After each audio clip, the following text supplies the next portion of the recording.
Opa! E aí, galera? Esses dias eu tava olhando os comentários que vocês tinham feito ali no último vídeo, que no caso foi o episódio 1, e vocês me deram uma ótima ideia de vídeo aqui. Eu falo sobre os comentários em que vocês fizeram sobre os cenários do episódio 1, que foi bastante elogiado. E nisso eu digo muito obrigado a vocês. Nesse vídeo aqui eu vou dizer literalmente como é que eu faço os meus cenários. E também tocar em um ponto que é o da utilização de inteligência artificial em animação. Aqui eu já tenho que explicar uma coisa para vocês que é o seguinte: desenho e animação são coisas diferentes. O desenho é uma imagem estática. A animação é o ato de você pegar um desenho e fazer um movimento, você colocar movimento nele, dar vida àquela imagem. Você querendo ou não, a animação é muito mais complicado do que um desenho ou uma pintura de se fazer. Além de ser mais complicado e difícil, é muito mais demorado também. Eu incluiria a animação no mesmo patamar de dificuldade de fazer um jogo. E sim, eu acompanho vários canais que fazem jogos, eu gosto muito desse mundo de criação de jogos, mesmo não sabendo criar jogos, mas mesmo assim, eu gosto desse mundo. Daqui a pouco vocês vão entender o que jogo tem a ver com animação aqui, nesse contexto que eu estou falando. Agora que vocês já entenderam isso, eu vou falar um negócio aqui para vocês. Nos meus cenários eu uso uma técnica chamada fotomontagem, que é o fato de você pegar uma imagem da vida real e colocar no meio dos seus cenários para fazer um cenário mais realista e um pouco mais detalhado. No caso, muito mais detalhado. Porém, eu não faço 100% do cenário com fotomontagem. Não, apenas uma parte em específico do meu cenário que eu uso essa técnica, que é a parte das texturas. Porém, tem um ponto que tem que ser levado em consideração aqui. Colocar uma imagem da vida real em uma animação 2D pode ficar muito estranho, porque o cenário pode simplesmente não combinar de jeito nenhum com a animação, já que a animação é 2D e o cenário é, logicamente, realista. Uma série que é muito famosa e faz isso muito bem é a série O Incrível Mundo de Gumball, que consegue misturar perfeitamente isso sem ficar estranho, somando o 2D com o 3D de forma que fique muito bonito. Provavelmente você nem sabia que o Incrível Mundo de Gumball usava imagens reais para fazer os seus cenários. E eu incluiria também animações 2D que usam cenários em 3D. Por exemplo, o Próximo Mundo. No Próximo Mundo, alguns dos cenários são feitos em 3D, enquanto outros em 2D. E fica muito bom. E como que eu faço nos meus cenários? Bem, o esboço, line art, a pintura e os objetos do cenário, tudo isso sou eu mesmo que faço. Chegando na parte da textura é que eu uso imagens da vida real. Só que é aí que você fica se perguntando do porquê que não parece que eu uso imagens reais nos meus cenários. Bem, e é aqui que a capa do vídeo faz sentido. Porque eu não faço simplesmente baixar a textura e já ir colocando no cenário. Eu faço a utilização real, que todo mundo deveria fazer, da inteligência artificial, que é simplesmente cartoonizar as texturas.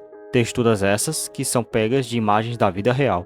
E o motivo é muito simples. Simplesmente sou eu que faço tudo só. E o tempo que eu demoraria fazendo uma textura de uma parede poderia estar sendo usado para fazer um outro cenário.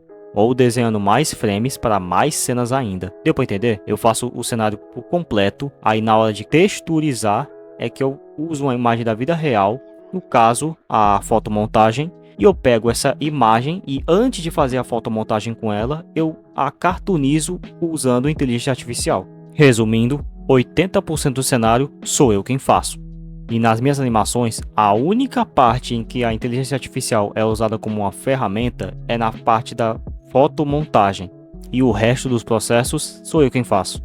E eu vou aproveitar para explicar um negócio para vocês aqui. A inteligência artificial foi feita para ser uma ferramenta, uma coisa para te ajudar a conseguir trabalhar melhor. Do mesmo jeito que a opção de lápis, a de borracha, a de camadas, a de seleção, todas elas são ferramentas. A inteligência artificial é para ser usada igual a elas, somente mais uma ferramenta, nada mais que isso.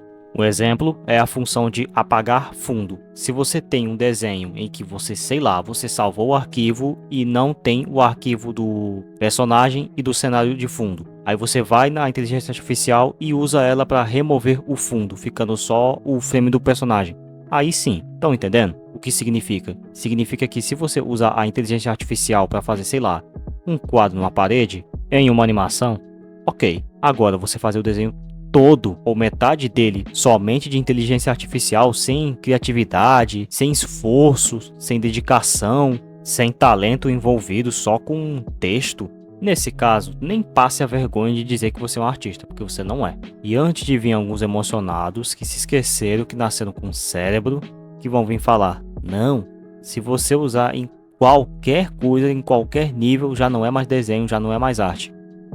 Meu amigo, isso aqui não é um desenho, é uma animação. Se você vier com esse argumento de que em nenhuma animação 2D pode ser usado imagens reais ou imagens feitas por inteligência artificial para fazer texturas ou pedaços de cenários, eu já usei aqui o exemplo de Incrível Mundo de Gumball, que eles usam a fotomontagem. E mesmo assim, ninguém reclama que eles estão usando imagens reais. Até porque a história é boa, a animação é boa, não atrapalha em nada a série, os personagens são muito bons, os episódios são lançados no prazo, os funcionários estão sendo bem pagos, não tem animador trabalhando como escravo, ninguém está reclamando. Então, esse assunto se encerra aqui. E uma coisa que foi bastante elogiada no episódio 1 também foi a ambientação das cenas. Cada episódio que eu fizer, eu vou tentar dar uma ambientação diferente para cada um. Tanto que vocês podem perceber que o episódio 0 e o episódio 1 eles têm um clima, uma ambientação totalmente diferente. Não só no quesito cenários, mas também na iluminação, nos efeitos sonoros e nas trilhas sonoras. Tudo isso para que cada episódio dê uma sensação diferente, mas em todos colocando a característica de terror. E pode-se dizer que o audiovisual é uma das minhas partes preferidas da edição e da criação do episódio. Eu gosto dessa ideia de que a parte visual é o corpo da animação e o áudio é a alma dela.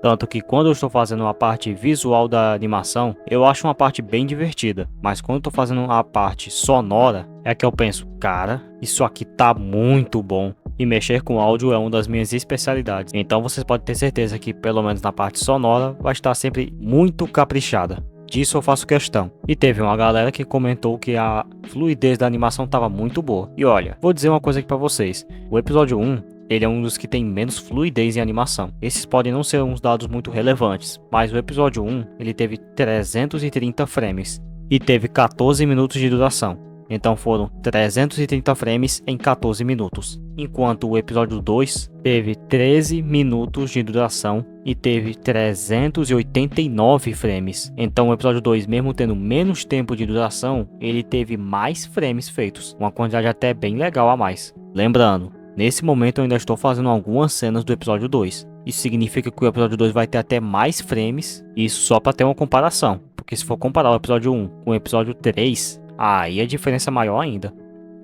Mas em si, esse foi o intuito do episódio 1. Até porque ele foi produzido numa época em que eu não tinha muito recurso, não tinha muita experiência em animação e tal. E mesmo assim, vocês gostaram muito. E pode até parecer que eu tô desmerecendo o episódio 1 e tal, mas não. É só porque realmente, em comparação com todos os outros episódios, ele é o que teve o menor qualidade de produção, saca? E eu vou responder uma pergunta aqui também que o pessoal fica me fazendo muito. Sobre ter mais espaço para mais vozes, mais dublagens na série. O elenco da série já está formado. E os membros do elenco são Carol Ryuna, Léo, Gray Arkman e Izumi Dark, dublando Na Zoeira, 59 FPS e Márcia Kelly. Sobre as séries futuras, só quando eu terminar a série O Outro Lugar, ok? O episódio 2 ainda não tem data marcada para ser lançado, mas quando ele tiver, eu aviso vocês. E antes disso, eu sempre deixarei vocês muito bem informados sobre a produção e etc. E algo que eu tinha me esquecido de avisar para vocês é que eu também estou de computador novo e de microfone novo. Então agora a produção do episódio vai ser melhor e além do áudio dos vídeos também ser melhor. Nesse vídeo aqui em específico é porque o horário tá tarde, então não vou ficar falando muito alto também não. E também para acelerar a produção dos episódios, no fundo dos vídeos vai estar rolando uma gameplay de algum jogo aleatório aí de fundo, para que também eu não precise ficar editando tanto assim. Até porque vocês gostam de ver vídeos com uma gameplay de fundo, né? E pela minha parte, isso é ótimo porque eu posso me dedicar mais nos episódios. Bem, esse foi o vídeo de hoje e eu espero que vocês tenham gostado dessa conversa. Não se esqueça de passar no canal dos membros do elenco também, até porque são eles que fazem as vozes dos personagens que vocês gostaram no futuro. E para ajudar vocês, o link do canal deles estará na descrição do meu vídeo. Nos vemos próxima semana. Agora eu vou pegar o beco daqui e a gente se vê. Valeu!